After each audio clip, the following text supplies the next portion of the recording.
दोस्तों, मैं कसौर आपका अपने चैनल एक एजुकेशन में स्वागत है। दोस्तों, आज की बड़ी अपडेट, आउटसोर्सिंग कर्मचारियों के लिए बड़ी घोषणा यानी सैलरी और परमानेंट पॉलिसी पर खुशखबरी। यह अपडेट दोस्तों मध्य प्रदेश सरकार के द्वारा मिली है। मध्य प्रदेश सरकार ने हाल ही में एक महत्वपूर्ण फैसला लिया है जो राज्य सरकार में आउटसोर्सिंग पदों पर काम करने वाले कर्मचारियों के लिए एक बड़ी राहत लेकर आया है। यह नया निर्देश राज्य के विभिन्न विभागों में काम कर रहे हजारों आउटसोर्सिंग कर्मचारियों के लिए एक बड़ी खुशखबरी है। इस नए नियम के तहत आउटसोर्स कर्मचारियों को अब और अधिक सुरक्षा और लाभ मिलेंगे जो उनके कार्य जीवन को बेहतर बनाएंगे। यह कदम मध्य प्रदेश सरकार की ओर से श्रमिकों के हितों की रक्षा करने और उन्हें बेहतर कार्य परिस्थितियां प्रदान करने की दिशा में एक महत्वपूर्ण प्रयास है। इस नीति का उद्देश्य न केवल आउटसोर्स कर्मचारियों के जीवन स्तर में सुधार लाना है, बल्कि उनके काम के प्रति प्रतिबद्धता और उत्पादकता को भी बढ़ाना है। यह निर्णय राज्य में रोजगार के अवसरों को बढ़ावा देने और आर्थिक विकास को गति देने में भी मददगार साबित होगा। चलिए जानते हैं आखिर पॉलिसी में क्या कहा गया है। तो दोस्तों, आउटसोर्सिंग कर्मचारी कल्याण पॉलिसी का पूर्ण अवलोकन। इस पॉलिसी का नाम है आउटसोर्सिंग कर्मचारी कल्याण पॉलिसी। लागू होने की जो तारीख निर्धारित की गई है 1 जनवरी 2025 और लाभार्थी कौन होंगे, तो मध्य प्रदेश के सभी आउटसोर्स कर्मचारी और इनका न्यूनतम वेतन 18,000 प्रति माह निर्धारित किया गया है और इनके जो काम के घंटे होंगे 48 घंटे प्रति सप्ताह होंगे और जो इनकी छुट्टियां निर्धारित की गई है दोस्तों 15 दिन सालाना पेड लीव। फिर इसके बाद जो स्वास्थ्य बीमा है वह 5 लाख तक का कवरेज होगा और इसके अंतर्गत जो पेंशन योजना होगी वह मूल वेतन का 8% योगदान होगा। और इस पॉलिसी के अंदर परमानेंट नौकरी की जो बात कही गई है, तो दोस्तों मध्य प्रदेश की सरकार ने आउटसोर्सिंग कर्मचारियों को परमानेंट करने के लिए 3 साल की अवधि की संभावना जताई है। तो चलिए जानते हैं डिटेल से पूरी अपडेट, आखिर मध्य प्रदेश सरकार के द्वारा क्या क्या आउटसोर्सिंग कर्मचारियों के लिए योजनाएं बनाई गई हैं।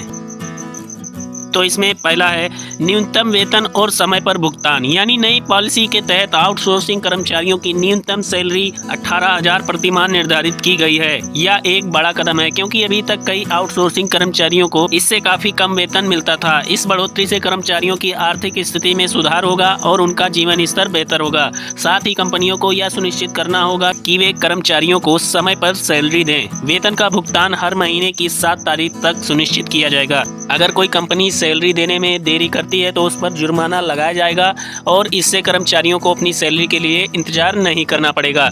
उसके बाद नेक्स्ट पॉइंट है दोस्तों वार्षिक वेतन वृद्धि और अतिरिक्त भत्ते।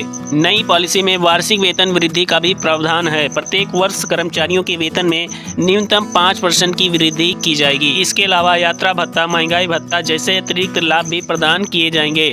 यह कर्मचारियों की आर्थिक स्थिति को और भी मजबूत बनाएगा।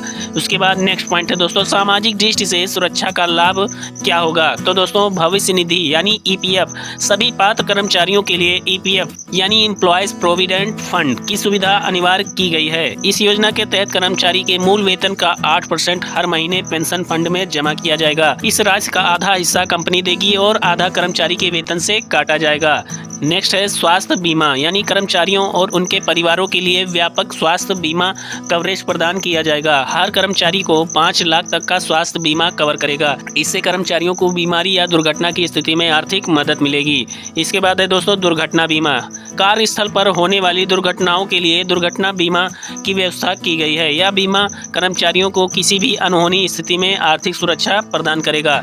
नेक्स्ट है दोस्तों मातृत्व लाभ, यानी महिला कर्मचारियों के लिए वेतन सहित मातृत्व अवकाश का प्रावधान है। यह अवकाश उन्हें अपने बच्चे की देखभाल के लिए पर्याप्त समय देगा और उनके स्वास्थ्य का ध्यान रखने में मदद करेगा। नेक्स्ट पॉइंट है दोस्तों कार्य सुरक्षा और अवधि। तो इसमें न्यूनतम कार्य अवधि के अंतर्गत प्रत्येक आउटसोर्स अनुबंध की न्यूनतम अवधि 1 वर्ष निर्धारित की गई है। यह कर्मचारियों को नौकरी की सुरक्षा प्रदान करेगी और उन्हें अपने काम पर ध्यान केंद्रित करने में मदद करेगा। नोटिस अवधि, इसमें अनुबंध समाप्ति से पहले कम से कम 30 दिन का नोटिस देना अनिवार्य होगा। यह कर्मचारियों को अपने भविष्य की योजना बनाने के लिए पर्याप्त समय देगा।